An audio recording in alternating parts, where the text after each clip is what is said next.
Guinness book of world రికార్డులో స్థానం పొందిన ఏపీఎస్ఆర్టీసీను ప్రైవేటీకరం చేయాలన్న ప్రభుత్వాల నిర్ణయంతో మనుగడ కోల్పోయే ప్రమాదం ఏర్పడుతున్నదని national Mazdoor union Nellore zonal అధ్యక్షులు కొన్నేపాటి పద్మారావు ఆందోళన వ్యక్తం చేశారు. ఆర్టీసీ చైర్మన్ సంస్థను ప్రైవేటీకరం చేయాలని ఇటీవల చేసిన ప్రకటనపై నేషనల్ మజ్దూర్ యూనియన్ రాష్ట్ర వ్యాప్తంగా 2 రోజుల పాటు ఆందోళన కార్యక్రమాలను నిర్వహించారు. రెండో రోజు కార్యక్రమంలో భాగంగా నెల్లూరు జిల్లా ఆత్మకూరు ఆర్టీసీ డిపో ఎదుట నాయకులు కార్మికులు ధర్నా నిర్వహించారు. ఈ సందర్భంగా హాజరైన ఎన్ఎంయు జోనల్ అధ్యక్షులు కొన్నేపాటి పద్మారావు మాట్లాడుతూ APSRTC Guinness book of world record సాధించిందన్నారు.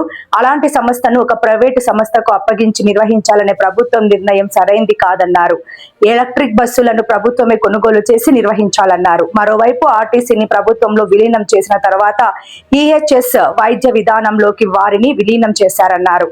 దీని ద్వారా తమకు 2-3 లక్షల వరకు మాత్రమే వైద్యం పరిమితమైందని, గతంలో ఉన్న వైద్య విధానంలో 30-40 లక్షల వరకు క్లెయిమ్ చేసుకునే అవకాశం ఉండేది అన్నారు. అందువల్ల పాత వైద్య విధానమే అమలు చేయాలని డిమాండ్ చేశారు. ప్రభుత్వం సూపర్ 6 లో భాగంగా ప్రవేశపెట్టిన శ్రీశక్తి పథకం విజయవంతంగా అమలు అవుతున్నదని తెలిపారు. ఇందుకు ఆర్టీసీ కార్మికుల శ్రమ సహకారం ఎంతగానో ఉందన్నారు. ఈ పథకం ప్రవేశపెట్టి ఏడాది గడుస్తుండటంతో ప్రభుత్వం వద్ద అంచనా ఉంటుందన్నారు. దాని ప్రాతిపదికన మహిళలకు 0 టికెట్ నిలుపుదల చేసి పురుషులకు మాత్రమే టికెట్లు కొట్టే విధానాన్ని అమలు చేయాలని డిమాండ్ చేశారు. ఈ పథకం ద్వారా ప్రయాణికుల సంఖ్య పెరిగినా బస్సుల సంఖ్య, కార్మికుల సంఖ్య పెంచడంలో ప్రభుత్వం దృష్టి సారించలేనిదని అన్నారు. పాడైపోయిన బస్సులతోనే అగచాట్లు పడుతూ ఆర్టీసీ అధికారులు, కార్మికులు ఇబ్బంది పడుతున్నారని తెలిపారు. పెరిగిన ప్రయాణికుల దృష్ట్యా అదనపు బస్సులు, అదనపు సిబ్బందిని ఏర్పాటు చేయాలని డిమాండ్ చేశారు.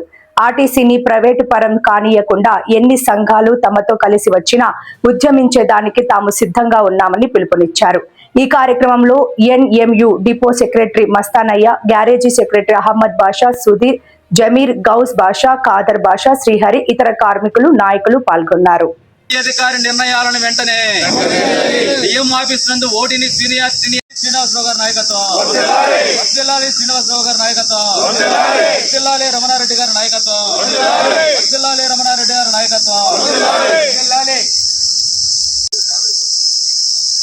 విద్యుత్ బస్సులను ఆర్టీసీ ప్రభుత్వం ద్వారా కొనుగోలు చేయాలి. బిల్డింగ్ లో ఉన్న 4 టీఎల్ను వెంటనే ఇవ్వాలి. బిల్డింగ్ లో ఉన్న 4 టీఎల్ను వెంటనే ఇవ్వాలి. లీవ్ ఎన్కాష్మెంట్ ఇవ్వాలి. లీవ్ ఎన్కాష్మెంట్ ఇవ్వాలి. ప్రయాణికులకు సరిపడ కొత్త బస్సులను వెంటనే కొనుగోలు చేయాలి. కేటగిరీలో ఖాళీలను భర్తీ చేయాలి. రిటైర్డ్ అయి చనిపోయిన సిబ్బందికి వెంటనే సెటిల్మెంట్ చేయాలి. రిటైర్డ్ అయి చనిపోయిన సిబ్బందికి వెంటనే సెటిల్మెంట్ చేయాలి. ఏపీపీటీడీ ఉద్యోగులను ఈహెచ్ఎస్ విద్యుత్ బస్సులను ఆర్టీసీ ప్రభుత్వం ద్వారా కొనుగోలు చేయాలి. విద్యుత్ బస్సులను ఆర్టీసీ చేయాలి. ఏడీసీ సబ్లింగ్ పరిష్కరించాలి. గ్యారేజ్లో అపరిష్కృతంగా ఉన్న సమస్యల వెంటనే పరిష్కరించాలి.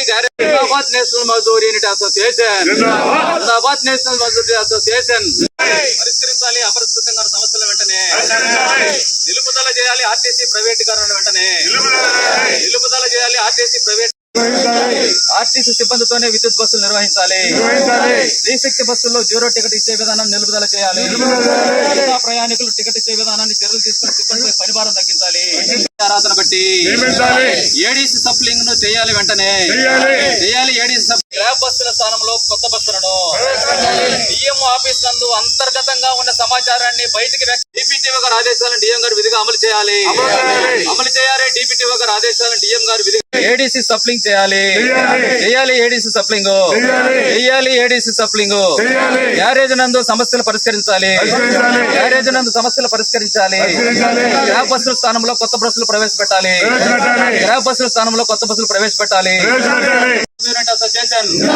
వర్ధిల్లాలి శ్రీనివాసరావు గారి నాయకత్వం, వర్ధిల్లాలి శ్రీనివాసరావు గారి నాయకత్వం, వర్ధిల్లాలి రమణారెడ్డి గారి నాయకత్వం, వర్ధిల్లాలి రమణారెడ్డి గారి నాయకత్వం.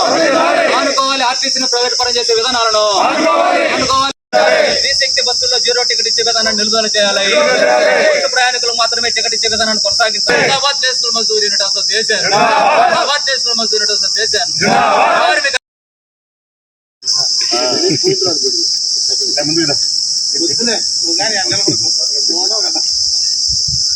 సార్, నా పేరు పద్మారావు. నేను national Mazdoor unit association zonal అధ్యక్షుడిని.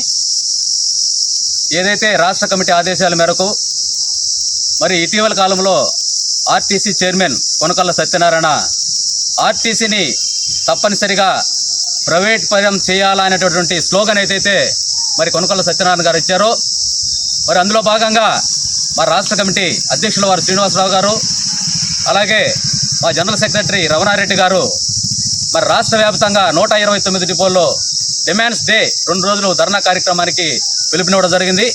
అందులో భాగంగా నిన్నటి నిర్వహణ కార్యక్రమం జరిగింది. ఈరోజు 2వ రోజు ధర్నా కార్యక్రమం జరుగుతుంది.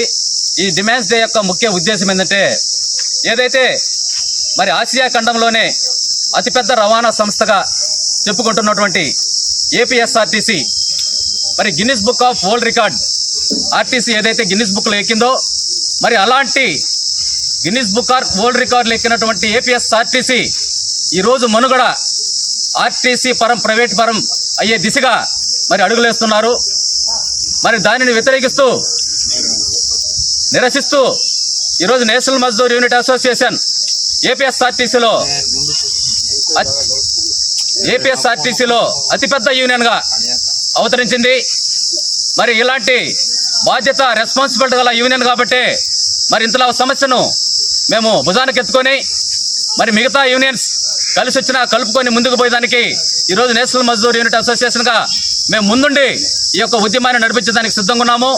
మా యొక్క డిమాండ్స్ ఏంటంటే, ఏదైతే ఈ విద్యుత్ బస్సులన్నిటి పినకల్ కంపెనీ ప్రైవేట్ కంపెనీకి అప్పచెప్పి వారి ద్వారా ఆర్టీసీని నిర్వహించాలనేటటువంటి ఒక ఏదైతే ప్రభుత్వ కేంద్ర రాష్ట్ర ప్రభుత్వ ఆలోచన ఏదైతే ఉందో అలాంటి ఆలోచనను విరమించుకోవాలని, అలాగే ఈ యొక్క విద్యుత్ బస్సులు ప్రభుత్వం కొనుగోలు చేసి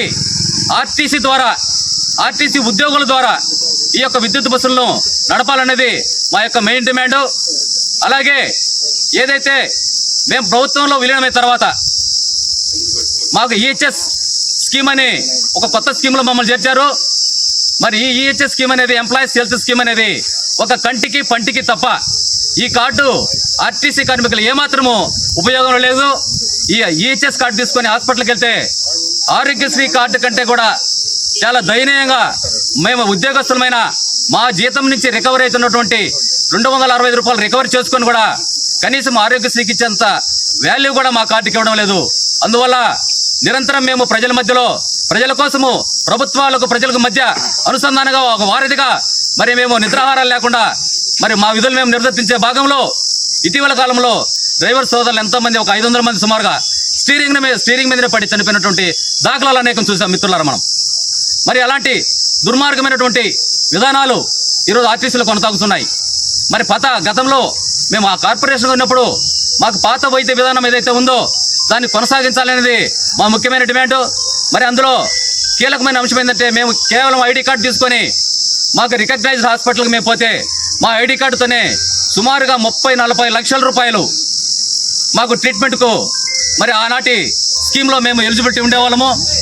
మరి ఈనాడు ఈహెచ్ఎస్ వచ్చిన తర్వాత మాకు 2 లక్షలు 3 లక్షలు మాత్రమే ఈహెచ్ఎస్ కింద మమ్మల్ని మినహాయింపి మా ఆర్టీసీ కుటుంబాలు ఈరోజు ఏదైనా చిన్న జబ్బులు వచ్చినా కూడా దానికి మేము సరైన ట్రీట్మెంట్ తీసుకోలేక ప్రాణాలు వదిలేటటువంటి దాఖలాలు ఈ మధ్యకాలంలో చాలా చూసాం మిత్రులారా. అలాగే మరో ముఖ్యమైన డిమాండ్,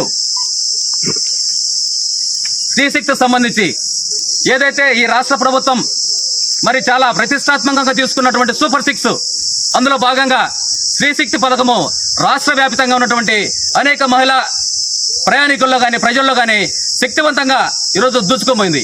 అంటే మన ప్రభుత్వానికి ఒక మంచి పేరు తీసుకొచ్చినటువంటి స్త్రీశక్తి పథకం, మరి దానికి వెనక బ్యాక్ బోన్ లాంటి మా ఉద్యోగులు ఎవరైతే ఆర్టీసీ ఉద్యోగులు ఉన్నారో ఈరోజు మా బస్సులన్నీ కూడా 50% స్క్రాప్ బస్సులు. మరి ఆ రోజు ఏ బస్సులు అయితే ఉన్నాయో ఈ రోజు అదే బస్సులు ఉన్నాయి. ఆ రోజు ఏ స్టాఫ్ అయితే ఉన్నారో ఈ రోజు కూడా అదే స్టాఫ్ ఉన్నారు. మరి ప్రయాణికులు ఆ రోజు 50 మంది ఉంటే ఈరోజు 100-150 మందితో మరి ప్రయాణికులకు మేము సర్వీస్ చేసినటువంటి సర్వీస్ చేసే విధానంలో భాగంగా మరి కొత్త బస్సులు కొనుగోలు చేయాలనేది మా ముఖ్యమైన డిమాండ్. అదేవిధంగా ఏదైతే ఈ స్కీమ్ అమలై సుమారుగా 1 సంవత్సరం అవుతుంది, సరాసగుటున ఈ రాష్ట్ర ప్రభుత్వానికి మహిళా ప్రయాణికులు ఎంతమంది ప్రయాణిస్తున్నారు అనేది ఒక డేటా ప్రభుత్వం దగ్గర ఉంటుంది. కాబట్టి ఈ టికెట్లు జారీ చేసే విధానంలో కండక్టర్ పొరపాటున మహిళా ప్రయాణికులకి 0 టికెట్ ఇవ్వడం వల్ల కలెక్టర్ కేసు కింద ఎంతో మంది సస్పెండ్ అయినటువంటి కేసులు చాలా ఉన్నాయి ఇటీవల కాలంలో. అంటే అతను పీకేసు బయోడేటా అంతా కూడా గత 20 సంవత్సరాల నుంచి చాలా క్లియర్ గా ఉన్నప్పటికీ పొరపాటున ఈ శ్రీశక్తి టికెట్ ఇవ్వడం వల్ల అతను సస్పెండ్ చేసి అతని కుటుంబము రోడ్డు పడ్డటువంటి అవకాశం ఉంది. కాబట్టి ప్రభుత్వానికి గౌరవ రాష్ట్ర ముఖ్యమంత్రి వర్యులు చంద్రబాబు నాయుడు గారికి మా నేషనల్ మజ్దూర్ యూనిట్ అసోసియేషన్ తరఫున మా విజ్ఞప్తి ఏంటంటే ఏదైతే జీరో టికెట్ ఇచ్చే విధానాన్ని మరి మానుకొని పురుష ప్రయాణికుల వరకే టికెట్ ఇచ్చే విధానాన్ని కొనసాగించాలనేది మా ముఖ్యమైనటువంటి డిమాండ్.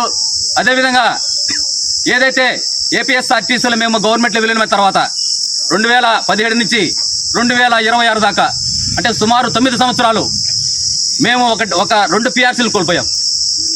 గత ప్రభుత్వాలు మరి రివర్స్ పిఆర్సీ చేశారు. ఆ రోజు మాకు 1 రూపాయి కూడా పెరగల. మరి ఈ రోజు ఏదైతే మా ముఖ్యమంత్రి వర్యులు చంద్రబాబు నాయుడు గారు మరి 43% మరి ఫిట్మెంట్ చేస్తాము, 30% ఐఆర్ ఇస్తామని చెప్పి ఆయన యొక్క మేనిఫెస్టో పెట్టారు. ఆ మేనిఫెస్టోను మరి పూర్తి స్థాయిలో అమలు చేయాలని చెప్పి నేషనల్ మజ్దూర్ యూనిట్ అసోసియేషన్ గా మేము డిమాండ్ చేస్తున్నాము. అదేవిధంగా మాకు రావాల్సిన 4 డిఏ అరియర్స్ అలాగే ఎన్కాష్మెంట్ కూడా మాకు తక్షణమే ఇవ్వాలని చెప్పి కూడా మేము కోరుకుంటున్నాము. అదేవిధంగా ప్రయాణికులు సౌకర్యార్థం కొత్త బస్సులు కూడా కొనుగోలు చేయాలి. మరి ముఖ్యంగా మా ఆర్టీసీ గ్యారేజ్ కార్మికులైతే ఈరోజు చాలా ఇబ్బందులు పడే పరిస్థితి మిత్రులారా. ఎందుకంటే స్క్రాప్ బస్సులు ఆ బస్సు తీసుకొచ్చి లోపల పెడితే వాటికి ఏ ఊడిపోయినా కూడా కొత్త రిపేర్ చిన్న వస్తువులు కూడా చేసే పరిస్థితులు లేవు. ఆ బస్సులు ఈ బస్సుకు ఆ బస్సుకు వాళ్ళు మారవలేక పాపం ఈ ఎండాకాలంలో చాలా ఇబ్బంది పడుతున్నారు.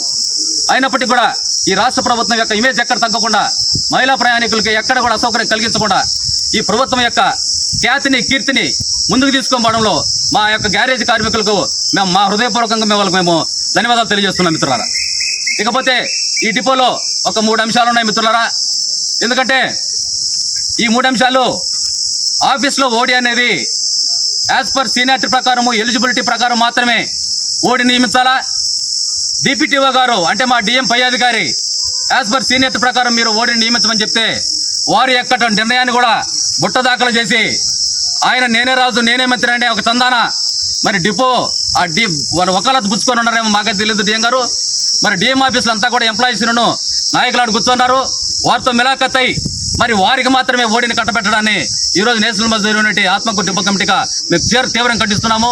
ఈ విషయంలో భవిష్యత్తులో మేము ఖచ్చితంగా ఆందోళన కార్యక్రమం తీవ్రతరం చేస్తాము. మరి ఈ అవకాశం ఇచ్చిన మీ అందరికి కూడా నా హృదయపూర్వక ధన్యవాదాలు తెలుస్తూ థ్యాంక్ యూ మిత్రులారా.